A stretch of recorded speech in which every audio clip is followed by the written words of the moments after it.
There was a firing that took place, and as far as I'm concerned, nobody should be happy about it. The Milwaukee Bucks made the decision to fire Adrian Griffin, even though his record was 30-13. I'd love to tell you that I didn't see it coming, but needless to say, I did. I said it over and over and over again. And it all started from the in-season tournament in Las Vegas, Nevada, when Giannis Antetokounmpo was doing a presser in front of the media, and I was standing in that room, and I specifically asked him a question about the Milwaukee Bucks last year compared to this year. And what did he say? He said, quote, "We were discombobulated. We were all over the place. We just haven't been what we need to be. We need to get our stuff together."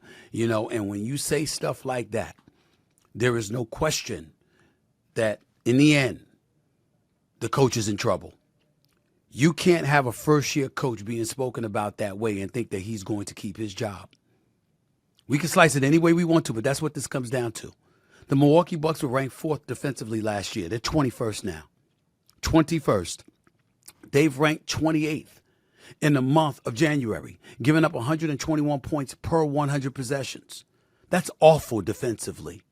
Now, one could easily argue on behalf of Adrian Griffin, who, by the way, was a first-year head coach, a black man, who literally went through and endured 14 different interviews before the 15th interview got him finally a head coaching job with the Milwaukee Bucks. Okay? So I feel bad for him. But in the same breath, did you remember when they went against the Indiana Pacers 4 to 5 times and got shellacked? Do you remember how they got embarrassed in the in-season tournament in Las Vegas? Do you remember all of those things?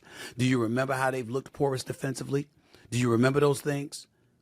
One could easily argue in his favor that when he got the head coaching job, Drew Holiday was his point guard. It wasn't Damian Lillard. So how could you not expect a precipitous drop-off defensively? Fair enough. You dropped off, but not that badly. Not that badly. And that's exactly what happened.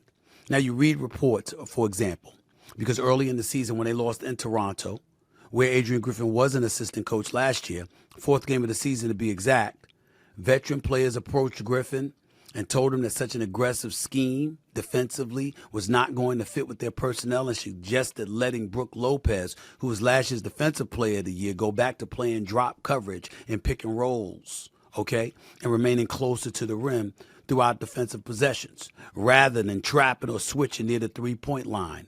That seemed to make logical sense. How is Brook Lopez going to be out near the three-point line trapping and switching? That ain't going to work. But nevertheless, no matter what was tried in the end, it wasn't happening. You're not getting it done. And as far as I'm concerned, Chris Middleton has never looked the same. Bobby Portis isn't looking the same right now. Brook Lopez didn't look like he looked last year under Coach Mike Budenholzer, and you could see the disinterest and the apathy and the indifference that Giannis Antetokounmpo, the superstar for the team, you could see it as it pertained to his dealings and his relationship with Adrian Griffin. So that's what happened, and that is what it is. Adrian Griffin, 30-13, out as head coach for the Milwaukee Bucks. Again, 21st in defensive rating, 28th in the month of January. You can't fight that. I feel real bad for him. I don't like it at all. It's not a good look, and I get that, and I see people like Magic Johnson who put a tweet out there, and he was talking about how it was wrong, to get rid of Adrian Griffin or whatever, but respectfully to Magic Johnson, okay? We might all feel it was wrong. I saw this coming. Secondly, 3 times in NBA history, when I think about notable stuff that has happened of this magnitude, I think about Paul Westhead being replaced by Pat Riley in the 80s. Magic Johnson was on that team. That's the change that Magic Johnson wanted. He had his fingerprints all over that. So they made the change when it came to Paul Westhead. They made the change when Pat Riley decided to dismiss Stan Van Gundy because he was getting on Dwayne Wade and Shaquille O'Neal's last nerve.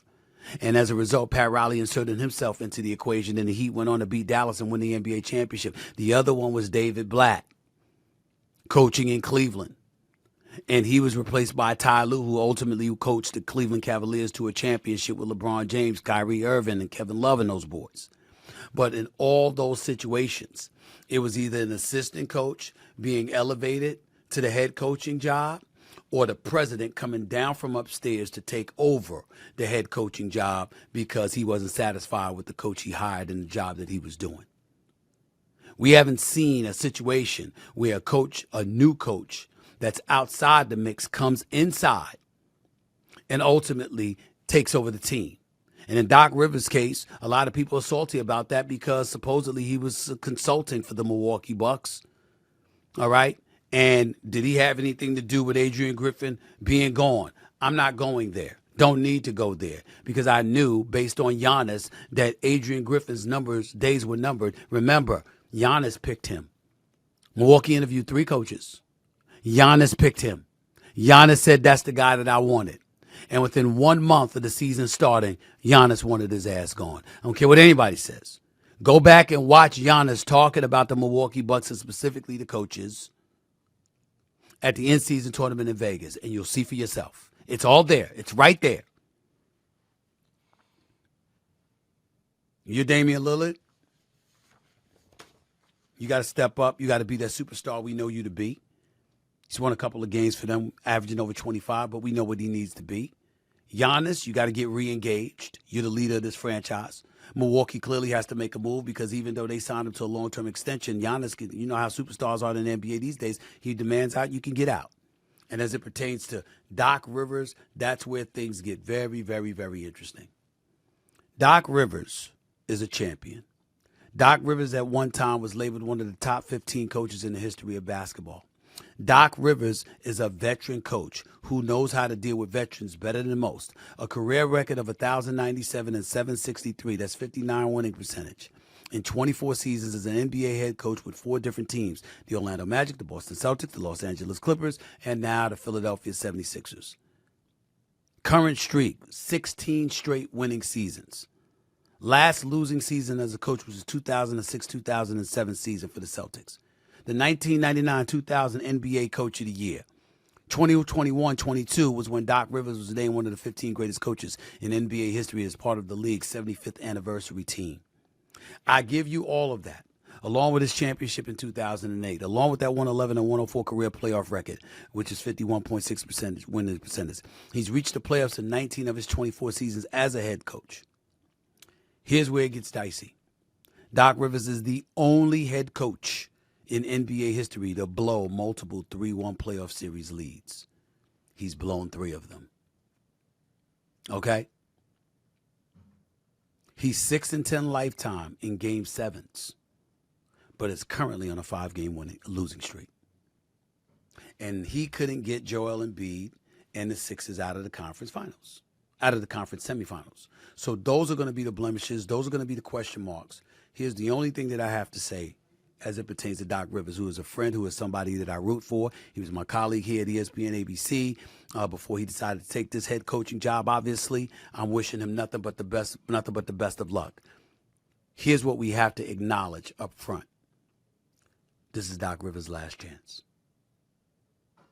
After 24 years, after getting let go by Philadelphia last year when James Harden quit on him in Game 7 against Boston, after all of that's happened, this is it. With Giannis Antetokounmpo and Damian Lillard as your stars, if Doc Rivers, and I'm not talking about this year because a coach coming in midstream, midseason, but by next year, if Doc Rivers isn't in the finals or winning the championship, and the Milwaukee Bucks decide to go in a different direction, I do not believe that Doc Rivers will get another head coaching job. I don't believe that'll happen. He won't get another head coaching job. This will be it for him. So I just want to point that out.